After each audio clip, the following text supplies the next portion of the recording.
what's up YouTube? Today's just going to be a couple minute video working on the Blazer as usual. Just changed the fuel filter here.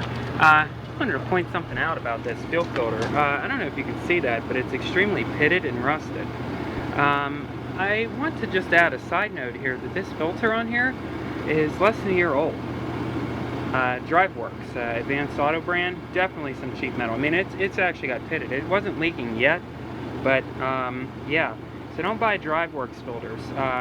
And if you do, like I do, because I'm cheap, which by the way, my younger brother, I owe you a filter by the way. I took your fuel filter because he has a Blazer, so he didn't use his yet because we haven't been able to get the fuel lines loose, so we need to replace the fuel lines on it.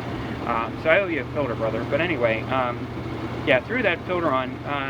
Climb under here real quick without killing myself. And show you, I just placed the fuel filter on it. And there's the fuel filter right there. Let it focus.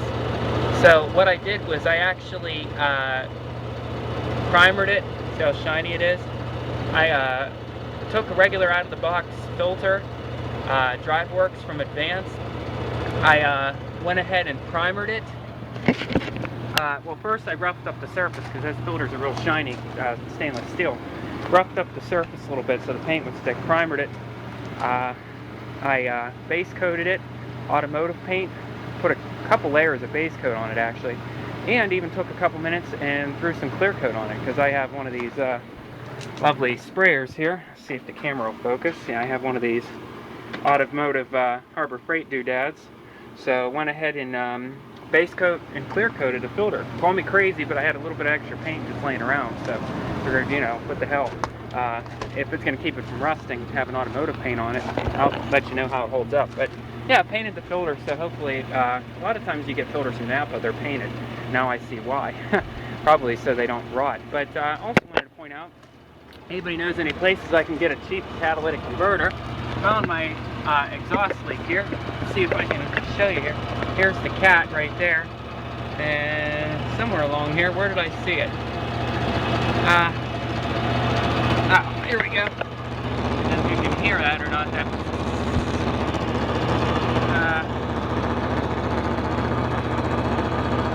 yeah, it's leaking somewhere around that weld there. I can feel it coming out of there. It's not the gas. There's definitely a pinhole in it. I could see the pinhole when I was looking at it closer. So the nice thing is this particular cat bolts up right there. As you can see, this little hanger right there, that's the front of the vehicle for reference. It splits off into the Y pipe and comes down here. There's an O2 sensor, the pre-cat.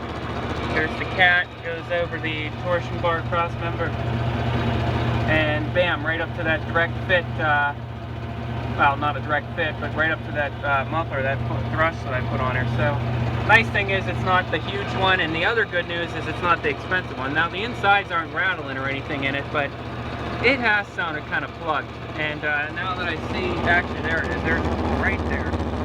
See that right next to that hanger, or that where they welded the hanger on there? Right in the smack dab middle of your screen. That's the hole, that black area right there. So you can feel the exhaust coming out. So that's going to be the next project, is throwing a cat. So, can't hurt anyway. It might make this thing run better now that I got grass all over me. Cleaning out the tractor here, I took the deck off it and did a little bit of cleaning up of the tractor deck on my Craftsman's LT1000, and did that today too, and sharpened the blades. I've been a pretty busy guy here. So we're gonna go ahead and put this thing down here. So probably just got grass all through my Blazer. So yeah, we're running out of gas anyway. It needs gas. So before I ruin my fuel pump here, I'm gonna go ahead and get this thing off the ramps here and park it. I'll get gas in it the next few days. I'm not going anywhere with it, so it's not really a priority of mine to get any gas in here. So but that's pretty much it, guys. So I'm going to go ahead and end this video here. Just for reference, I have 144,890 on this. Runs pretty good. So Thanks for watching, guys. I hope you enjoyed. Like I said, if you get any DryWorks filters, I recommend primer and paint them. Even spray paint will be fine. I went a little overkill with the automotive paint and clear coat, but I had old stuff laying around, that duplicolor crap that Advanced sells. Well, everybody sells it. I don't want to just shine Advanced. Oh, also, I wanted to update something else on here before I forget. I found the source of my noise. I don't know if you guys remember the videos I posted about the noise I was getting, the clunking noise, only when it would rain out or it was cold out. Figured out what the noise was. Got a little spray bottle the other day and went up under here and sprayed a couple things, went for a drive, sprayed some more stuff, went for another drive. The noise, believe it or not, is coming from these rear shackle area. These shackles were Dorman. I don't have the part number, and I apologize, available to me. These are Dorman replacement shackles. They're a kit that they sell specifically. They're a direct fit.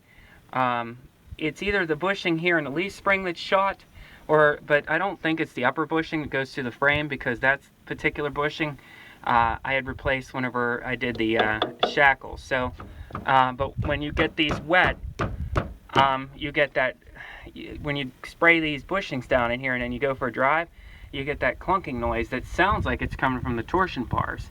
In reality, it ended up being this. This is the only thing that I sprayed with water that actually caused it to make noise that I've been trying to duplicate and tell everybody about. So, yeah, it's amazing how noise can travel. That all the way back here, these shackles can actually make it sound like a torsion bar way up there is making the noise. So, yeah, interesting. I guess it is true that these pump noises, they can be really hard to diagnose sometimes. So, well, I'm going to go cut some grass, get that out of the way, and I got plans for this evening, so try to get this video uploaded here. And I thank y'all for watching, and thanks as always for your support. Please remember to rate, comment, and subscribe if you want to see more of these little quick tip and how-to videos. Thanks again, guys.